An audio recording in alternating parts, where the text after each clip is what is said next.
In this session, I'm going to take a look at working with CorelDRAW's Power Trace. Power Trace is a powerful vector application within CorelDRAW for automated tracing of raster images and conversion into vector images. If we scroll out or zoom down here, you can see I've got a line graphic here that's set up as a bitmap, and you can see the pixels are here. And we want to convert this to a vector. Now, one of the things you're going to need to be aware of that if you have very poor pixels or a very low resolution image, and we'll take a look at this. I'm going to go ahead and take this image. I'm going to go to bitmap, resample, and I'm going to change this down to 72 dpi, and I'm going to select OK. And then we'll zoom in. We can see we've got a lot of pixelation here, so we're going to lose some detail when we try to convert this to a bitmap. But here we've got very good resolution, and we're going to be able to really accurately get our detail out. So here we've got our 72, and here we've got our 300. But I'm going to go ahead and go to bitmaps. I'm going to go to outline trace, and I'm going to select clip art. Corel is going to want to reduce the bitmap, and I'm going to say OK, reduce the bitmap. Then that's going to open up in Power Trace, and Corel is going to look at the raster object and start to form vector lines and shapes around my object. Now I can see I've got a problem here because part of my graphic is filled and part of it is not.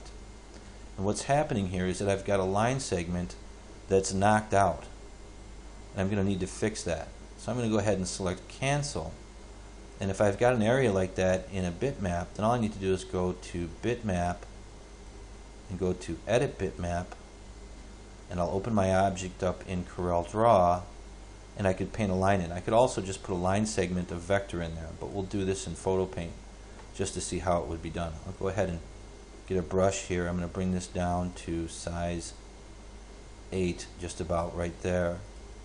And I'm going to go with, let's say, I'll go with my ballpoint pen. I'm going to take anti-aliasing off. I'm going to bring this back up to 8 on the ballpoint pen. Make sure we've got black selected, left click, hold down, and just drag through there and repair that section. Then I can just go ahead and hit save. Go ahead and close Photo Paint. Now I can go to bitmap, I can go to outline trace and select clip art. Go ahead and reduce the bitmap. Corel will process the trace, and this time you notice that because there wasn't a hole or a gap in the line, I'll have all of my vector objects in my trace. Now I can left click and zoom in here and see what type of detail I'm getting in my vector trace.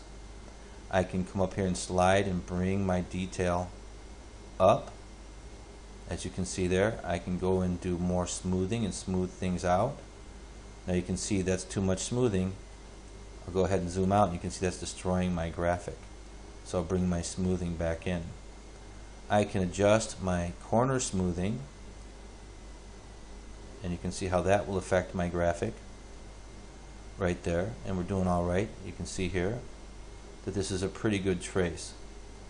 I can come here to colors, and I can see how many colors I'm tracing under the colors tab.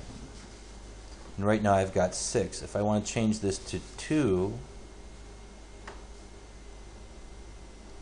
and we'll go back to our settings tab, let that process, and it's going to change it to a 2-color trace. And now I've just got black and white as my trace. I can sort my colors by similarity or frequency. I can have my color mode as grayscale, CMYK, or black and white. Just go ahead and go to pure black and white and let that trace again. Also, we've got delete original image, remove background. If I click on this, I'm not going to remove my background. If I select it, it's going to be removed automatically. You see the transparency right here, removed right here. That's the transparency or the background removed. I can automatically choose color, or I could specify a color. Come over here and click on white, but if I do that, you'll see that'll take all of that out of there. I can merge adjacent objects as the same color. I can remove object overlap, and I can group objects by color. Right now I've got 39 curves with 1,649 nodes in 2 colors. I'm going to go ahead and select OK. Let that process, and you'll see that what I've got here now is a vector object that I could ungroup and start to apply colors to. Come over here and get a yellow left click, drag that in there, and start to apply colors to that. And I could go in with my Smart Fill tool in my Bezier and add some shading and highlighting to that also. Now let's take a look at the difference in quality when we've got an image like this one here that's only 72. But actually I'm going to go ahead and delete this. We'll bring this over here. This is our original 300 DPI object. I'm going to go to Bitmaps, resample, and let's say a client gave us an image off the web that was only like 52 DPI, and select OK. Now I'm going to go to Bitmaps, I'm going to go to Outline Trace, and I'm going to go to Clip Art. We'll let Corel process that, and we'll zoom in. And we can see that Draw, even though we're saying take a lot of detail, is not doing very good with this because of the way the pixels are formed.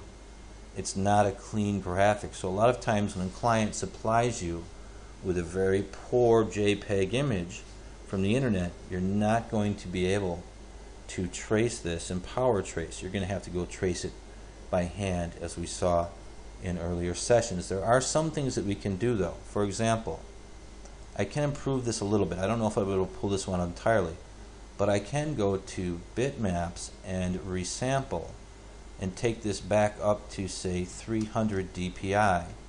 I'm going to turn off anti-aliasing and I'm going to maintain aspect ratio. Don't need that either, and select OK.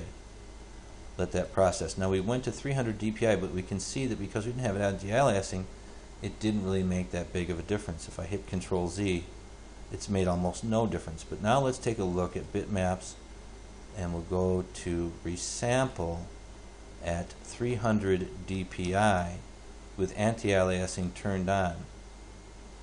Select OK, and you can see we started to smooth this out. Now at this point I could take this and go Bitmaps, Mode, and select black and white. I'll go to Line Art and I'll try to clean these edges up. You can see I'm getting some of this definition back. I can bring this up and make it quite a bit darker and thicker as a monochrome or a line out. Now you can see we still lost some detail in the teeth. If I hit Control Z and we go back, let's see if we'll even be able to, we're really not going to be able to bring that back. We'll have to fix that afterwards.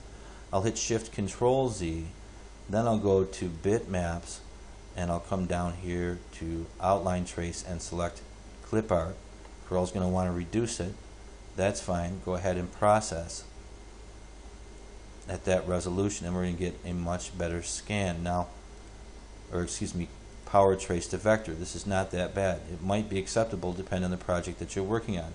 You can also go back in and clean these teeth up after working with your vector tools if you need to make them look the way they should have been.